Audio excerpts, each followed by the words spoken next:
I feel like when a guy told me I was beautiful, that was when I actually saw myself as beautiful. So it was like a momentary. The validation. Yeah, it was like a moment. I needed that validation. Yeah. I deep down I needed that validation because I didn't get it from anywhere. So if you look at me and tell me I'm pretty, hey, what's poppin'? Let's get it on. Like, what's up? You know? Let's do this. Yeah. If I am buying you something, I'm loved momentarily. If, oh, Jasmine, do this for me, and I do, I was loved. Or maybe that's not what the people were trying to show me, but that's what it felt like. So I realized that little by little, it started changing me a little, you know, who I wanted to be. I started finding, oh wow, maybe there's something to me. Maybe I'm a purposeful, maybe God has something for me. So yeah, it started changing a lot.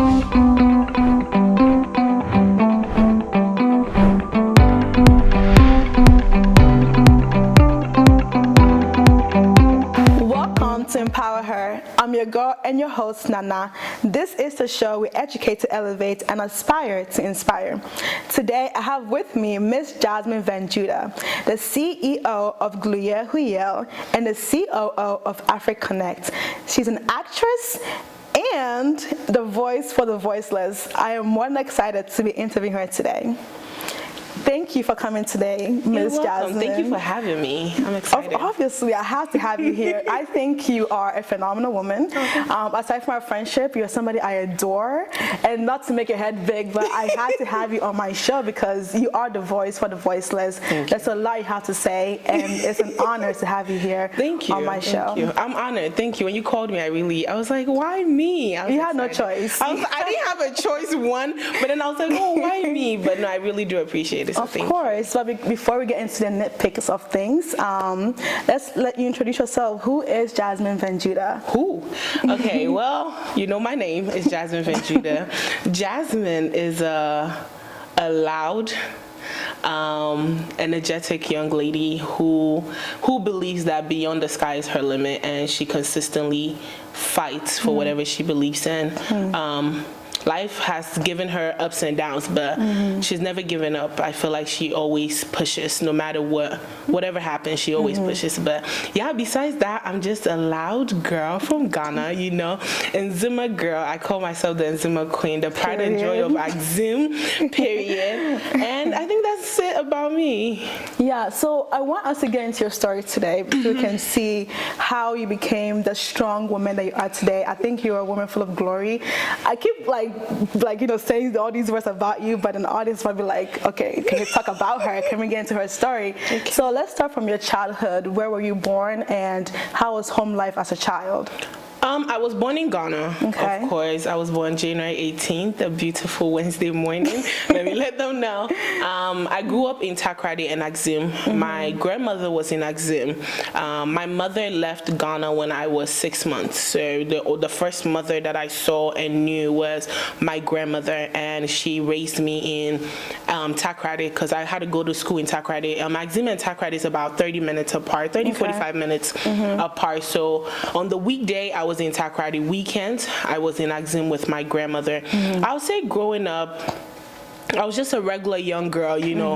I won't say my grandmother was rich, but I would say she gave me whatever I needed. I won't say I had a silver spoon in my mouth as well. I would say she was a very hard-working woman. I can say in all my family, I feel like I took after her a lot. But yeah, she was very hard-working. She owned businesses. She gave me whatever I needed and whatever I desired. I went to one of the best schools in Takoradi as well. So I'll say my childhood was pretty great. And then I relocated to America when I was 13, and yeah. And how was that switch for you? Like leaving your grandma, who you dearly loved. We know how much you love your grandma. Like, how was that switch for you coming here? It was hard and it was different because, mind you, all I knew was my grandmother and all I knew was Ghana. And then you come at 13 years old, so you have that's a lot all I know. Yeah. My friends are there. I don't know anybody here. You know, I had siblings, of course, here, but I don't think I knew them, if I can say that. I knew more of my cousins. But well, my family, we don't do cousins. That's your sister, that's your brother. So I knew them, but I didn't know my, siblings here. So, I had to get to know them. And then the system was also different here as well. The school system, the culture was different, the language, because, I had a Ghanaian accent, if that's what they would say, and I had to learn to adapt to the American culture. So it was different. It was hard. It was hard, but we made it work, and here we are. And who did you stay with as a child here in America? Oh, it was my mom and my stepfather. Okay. Yeah, it was my mom and my stepfather. Okay. So as a young teenage, 13-year-old in a new country, growing up to, let's say, 18, how was that like in your teenage years? Oh, boy. It was interesting. It was interesting. I'm a very... Do tell me more. I'm a rebellious child. Okay. I'm rebellious. I'm the type of child, don't tell me not to do something because I will do it. Okay. You tell me to sit down, I will ask you 1,000 times, why should I sit down? Okay. Give me a reason why I should sit down. I'll stand up. I was very rebellious, and I think school-wise, education-wise, it was hard. Why so? I don't think it was hard per se of what they were teaching. I'm a smart woman, but I feel like back then it was more of I needed to fit in, and then also I needed to rebel against family. So where did this rebellion energy come from? Why did you just decide, I want to rebel today? For some reason, I don't know. You don't know? I really don't know. It's just, I felt like I needed to fit in. I felt like I needed friends. I felt like I needed attention. So what were you rebelling from, or who were you rebelling from? I'll say family. Okay. I don't want to mention a specific person. You don't have to. But I'll say family. I feel like I was angry. I had so much hurt in me at the time. I didn't know then, but now I know, going through therapy. Thank God for therapy. But then I had so much hurt in me. So my way of punishing the person that was hurting me was to rebel against the person. Okay. So school, I didn't listen. Oh, please don't tell me nothing. And exactly what they were teaching, I knew it. I'm smart. I knew what they were teaching, but I decided not to push myself. I decided I didn't care. I decided I didn't want to do anything. I don't think, how most people growing up, I want to be a doctor, I want to do this. And some people believe this is something they want to do. I used to say it all just so, being in an African home, you don't feel left out. But honestly, deep down, I didn't know what I wanted to do. I didn't. I remember I said I wanted to be a pharmacist, I wanted to be an anesthesiologist, everything. And I remember my senior year, my mom was like, oh, you have a heart, you are such a nice person, you should be a nurse. Well, let me be a nurse. I took the entrance exam, everything. But let's go back before I jump on it. Yeah, I remember talk about high school. Towards graduation, I think it was a couple of weeks to graduation. I think it was like a week or two. They told me I need 2 more credits in order to walk down the stage. And it's a week to graduation. There's nothing I can do. So I didn't walk graduation. My friends walked. And for some reason, I didn't care. The rebellion spirit. I was like, okay, it is what it is. I didn't really care. And I saw my friends go, but then I still feel like at that time, I was in a very toxic relationship with this guy. He was a narcissist, if I can say that. How old were you? I was 18 when him and I started dating. I was 18, 17, okay. Almost 18, 17, 18. And he pulled me away from my friends, everybody. So I feel like that, because of that relationship, I didn't really care about, my friends graduating. It was like, okay, I have my man. I didn't care about anything. So friends graduated. I had to do credit recovery. And so credit recovery is a way in order to get your diploma. I did 2. And then later when it was time to get my diploma, they were like, you can't get it. You need 1 more. I was like, okay, then forget it. And then so I didn't know if it was my counselors trying to sabotage me. I didn't know what it was. So I did whatever I had to do, and then I went and took the entrance exam for nursing school to, go to, because my mom said, I'm a nice person and I will be a nice nurse. So I took the entrance exam, and I remember, I think it was the day I passed my entrance exam was the day I left my mother's house. And I was 19 at that time. And then I think that was the beginning of life. But yeah, that's pretty much, I think 13 to 18 was a lot of rebellion, a lot of, trying to fit in so bad. And even if maybe my friends were not doing it, I would do it because I know it will make me look cool before them. Fit in. Make me look cool, oh yeah, Jasmine did that. If somebody's like, oh, so what happened? Oh, Jasmine already did that. Jasmine, so what did you do? That was the idea I had. So I think through 13 to 18, it was more of like rebelling, fighting a battle with myself that I didn't know what battle I was fighting. I was at war with myself, then I didn't know what war I was fighting. So pretty much that was 13 to 18 for me. So one thing you mentioned was when you came here, you stayed with your mom and your stepdad. How was it like with your actual dad? Do you think that also caused like that rebellion to happen? A lot of times, yes, because I saw my stepdad's relationship with my sister, and I remember night after night I used to cry. I remember because my bed had a window by my bed, and I remember I used to look out of the window as and a music video. It was, cry you know how while movies, it was raining. But you know why I had that idea? Because when you watch movies, right, and they'll sit by the window and cry about something, it will come to pass. Hey, I don't know if you ever watched Cinderella, the Brandy version. Yeah. When she sat by the window and cried, her fairy godmother came and took her to the ball. I don't know if you've ever watched that Black Cinderella. But it's called the Black Cinderella. Watch it. So I always had this picture in my head that if I sit by a window and I pray and I cry, one day my father is going to walk into the door. And I had that mentality. And I also felt like, why me? How come everybody else had a father? Like they had father-daughter dances. I never went. Right. They had, even though yes, there were black people in my school that didn't have fathers in their lives and so forth, but at least they had like a representation of somebody they were close with. Yeah. Growing up in Ghana, I had uncles and my grandfather who was amazing. He was the first father I knew who was amazing. But coming here, I didn't have a relationship with my stepdad. I think it was just a weird vibe between us. I know you're not my dad, and I also felt a thing is nobody's going to replace my dad. Even though we don't have a relationship, but I always had it. Nobody your dad is going to replace my daddy's my daddy. I'm daddy's, nobody's going to replace it. So I think, going through that, and I also wanted attention from men. And I was into older men. I don't know if it was filling a void then or whatever, but I won't say it was because my dad was in my life, but I'll say it had something to do with who I was and why I was rebelling so much. So did you ever meet your dad ever in your life? Yes. I can honestly sit here and say God blessed me with two amazing fathers. I have a relationship with my dad here, Pastor David, Jasmine VanJudah. We have that's my G, but we have a bond, whatever. So we did meet. Okay. So moving on from teenage Jasmine to 20 Jasmine, the last thing I heard was you moved out of your parents' home at 19. You were in a toxic relationship with a man that was a narcissist. Oh, Jesus. So let's talk about that. How did that end? How did that even start is the question. How did that relationship start? That's a lot.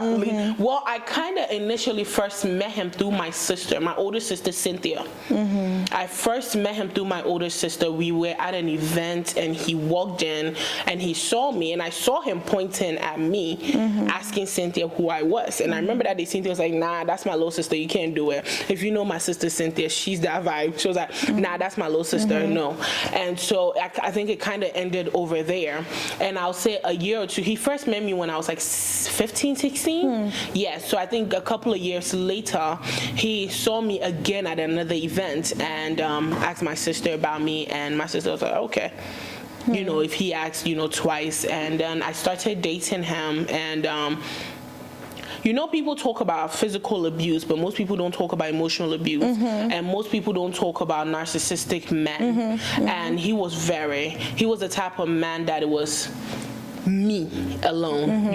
All you have is me. I chose you, or you should be glad I chose you type of vibe. He pulled me away from everyone. If I say everyone, every single person. Like, I had nobody. I think I've shared this story on Facebook several times. I had no one from my How did that happen? Like, let's say I call you as a friend, he would tell you, like, hang up the phone. Like, how was it, the process of pulling you away? I know it wasn't a one-day thing. Oh, no. So how did that happen? I can't really pinpoint when it started. But I remember I had one friend, I love her, Umu. We don't have a relationship, but we have like a, hello, bye. I remember it was Umu was the first person. He was like, yeah, you need to pull away from her. Why? I don't know. Just like that. And then I was 17, 18, naive. I was like, okay. I mean, at that time, we don't even know what emotions are to even regulate it. So my man said, move away. I'm going to listen to my man. I'm going to listen to my man, and it started like that. And it was like, why are you talking to this guy? Stop talking to them. Why are you talking to this person? Stop talking to them. So that's how it kind of started. What are you doing at home? I need you to leave the house. And I didn't care what time it was. I would leave. Even sometimes I had work. And I would literally call off work. For him. Just for him. Nice. And I think, girl, me sitting here right now, I'm not calling off work for anybody. But back then, I did. Right. Several times. And that's how I think, I don't know how it started, but I realized it started was like little things. It was little things. Like, I don't even want to go into details. There was some that, like, sometimes when I sit here and I think about it, I'm like, dang, I was stupid. But it was little things that kind of led to that moment. And I realized that, dang, I didn't realize that this man was crazy till years later. So how did the relationship come to end if you didn't realize he was crazy then? I found out.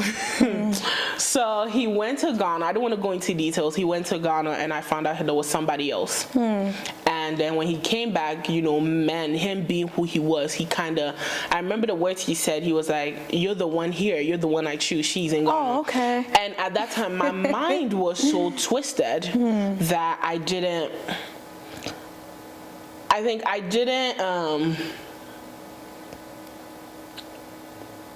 would say I didn't understand my worth.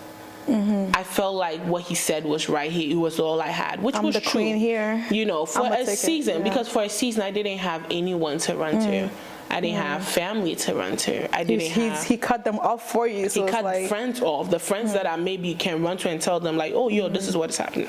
That was not, and I didn't really have a great relationship with family to talk to them. So this guy was everything. So I think around 18, 19, he really had a strong hold on me. And so after, I think for a while, I think the day I passed my nursing school exam, for some reason, I think that day my friend just said something and it kind of sparked something in me.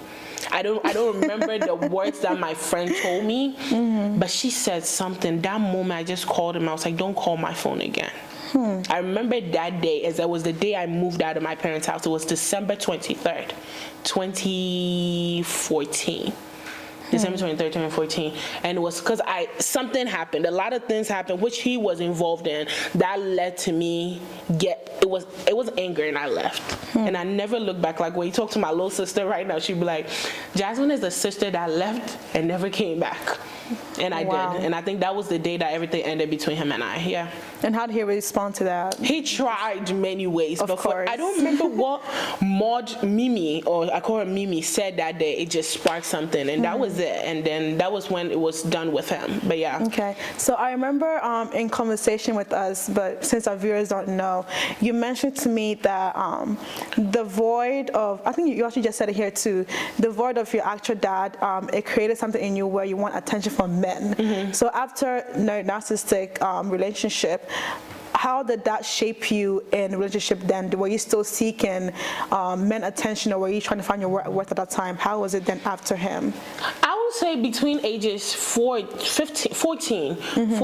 up, I feel like there was a sense of, I didn't know who I was, and there was a sense of, I didn't feel like I was beautiful enough. There was a sense of, you're not good enough. So if a man chooses you, they choose you. There was a lot of parts of me that I feel like was missing. I didn't know who I was. I wasn't confident in myself because of, stuff. Because growing up in Ghana, I felt like I was the prettiest thing on the block. Because my grandmother made sure I know I'm the prettiest thing on the block. Like, no one can compare. And I feel like Ghana too, like, I feel like I enjoyed, like, I'm the prettiest thing on the block. Like, I'm a baddie. I love the energy. I'm a baddie. Okay, but then coming here, I feel like my confidence was broken. So I started seeking attention from whatever, even prior to the guy I officially dated, prior to that, I was still seeking attention from them. I feel like when a guy told me I was beautiful, that was when I actually saw myself as beautiful. So it was like a momentary. The validation. Yeah, it was like a moment. I needed that validation. Yeah. I deep down, I needed that validation because I didn't get it from anywhere. So if you look at me and tell me I'm pretty, hey, what's poppin'? Let's get it on. Like, what's up? Let's do this. But yeah, I won't say, I don't want to put all the blame on my father, but I feel like if he was there, it would have played a huge role. Because when my dad came into my life officially, shout out to Pastor David, but when he came into my life officially, I can proudly say it shifted a lot of things. It did. Not in the beginning. It took a while. It took a while, but it shifted a lot of things. So yeah. So what was the transition of meeting your new dad now? What was it like? How did you meet him, and how did the transition come from I don't have anybody as my dad, and then boom, here's one here in my life? I guess the first question, he chose you. How? And every time I say that, he chose me. It was the first time I felt chosen. The first day we met, I remember he looked at me.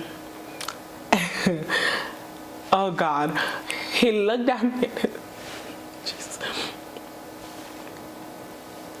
The first time he met me, he looked at me and he said, "From today," and it looks like a movie, but it wasn't a movie. He looked at me that moment and he was like, "From today, you're my daughter, and I am your father." Did you accept him immediately? I did. Interesting. I've never felt that way before. I felt for the first time my dad is here. For the first time. And I felt that this is my dad. This man literally, and I was like, oh, that's my daddy's here. And I think from that day, you can't tell me nothing. Say something crazy, I'm gonna call my daddy. You know, and that was when I actually felt like my dad is here. So that was how the meeting was. I don't want to go into details. It was just that he just looked at me and he was more of, I am your father and you are my daughter. And that was it. And that was it. Thank you. Sorry. No, you're fine. Thank you. But yeah, that was how we met. And how did the transition go? I won't say I trusted him initially. It took some time. Did he have to prove himself to you over and over? What was the things that like you wanted him to do? He didn't have to do anything. I don't think I wanted him to do something specific. I think because I was used to conditional love. I was used to somebody loving me when they needed something. Only if you're showing up, only if you're doing best. You know, if I am buying you something, I'm loved momentarily. If, oh, Jasmine, do this for me, and I do, I was loved. Or maybe that's not what the people were trying to show me, but that's what it felt like. For a moment, I was loved when something was happening. I was loved. So for me, when I met him, it was, what does he want? When is he going to stop loving me? When is he going to stop loving me? When is he going to look at me one day and say I'm a problem for him? When is he going to look at me one day and say I'm not good enough? You know, this man has not been in my life this whole time, and then he comes all of a sudden, what do you want? And I think the idea of, because men have taken advantage of me for a long time, I had the same idea of him. What do you want? Like, I'm waiting for you. So it's like I put a time on when he was going to leave. So if he lasted a month, I was like, okay, he been here for a month. When are you leaving? And I never told him. But it's like deep down I was waiting for the day that he would wake up and tell him. Because I have been looked at by a family member who's supposed to protect me and tell me, from this day I don't care for you anymore. You can die and I wouldn't care. So I was expecting that from him. I was giving him time. I was timing him day by day, like, when is it going to end? But he showed up. Like, there would be days that randomly he would call me, hi, my baby girl, how are you? Like, random. Do you want lunch? Are you hungry? Randomly, and you know, food is the way to my heart. So no, me too. He bribed me, and I like food. So no, but he was just there. I never had I felt a father present. I felt like, okay, my dad is actually here. But it took time. I would say for me, official when I felt like my dad is here was, I think I got sick. I passed out at work, and I was rushed to the hospital. And I think I was in the hospital for over 10 days, and he had gone on a trip. There's a lot of moments between my dad and I that I can share so much, but I think it was 2015. I think I had just moved out of my mom's house, which was a year after I left my mom's house. And I passed out at work, and I was taken to the hospital. And he had traveled. I think he went to Liberia, Sierra Leone. And I wasn't expecting him to come to the hospital. I don't think I even told him. And so, but my mom, First Lady Dorcas, shout out to her, his wife, was at the hospital, but she sat by my bed day in, day out. And my mom too, my mom Christina, that's my birth mom too. She was also in the hospital like as well. So yeah, let's not get it wrong. But then my dad had gone on a trip, and he came that same moment he came, and he found out his daughter was in the hospital bed. You know, most people were like, oh, let me go home, I'm tired. But I remember that day, I don't think he even knows or remembers, but I think that day I was in the hospital. It was on a Sunday, it was a Saturday or Sunday when he returned, and he rushed to the hospital. Do you think his love, showing that fatherly love, filled a void in you? Or started shaping you? Yes, it did. It started shaping me, like who I was, what I represented, because not initially, like I said, it took some time. After that 2015, when he came to the hospital, 2016, I think when my grandmother died, I felt like that was when it officially clicked for you. It officially clicked for me, because I felt like, okay, my grandmother left, but before she left, she made sure I had somebody that will fight for me. She made sure, and maybe people don't understand, but I took it that way. You know, so I feel like after that, it started shaping me. You know, Jasmine, don't do certain things, I won't do it. Because before, let me tell you a story. I will go to a club, leave the club at 5 a.m. drunk, mind you, and pull up at church at 11, tipsy on everything, and sit in church because my dad said I should come to church. He's a pastor, mind you. I don't have a choice. I will pull up in church drunk, and I'll just sit there like, are you done? And but then little by little, going to church little by little, I felt a sense of community. And so then the club I didn't need the club no more, because I was in the club Friday, Saturday. Back then it was one called Globe and Twist. Boy, oh boy, Globe and Dimisika. Globe has literally enjoyed my money. For people who don't understand the Hebrew I said, Globe has enjoyed my money. Friday, Saturday, I was in Globe. And then but little by little, he pulled me from that. Little by little, like I stopped. All of a sudden, I don't want to go to the club no more. I don't want to go anywhere. I want to just stay home. I want to be at church on Friday night. Me, Jasmine, church, who are you? So I realized that little by little, it started changing me a little, you know, who I wanted to be. I started finding, oh wow, maybe there's something to me. Maybe I'm a purposeful, maybe God has something for me. So yeah, it started changing a lot of things. So one thing I know about you, and this is quote unquote the dark times, but of course, you know, with God, nothing is really dark. He has plan for everything. And I feel this part of your story helps shape you even more.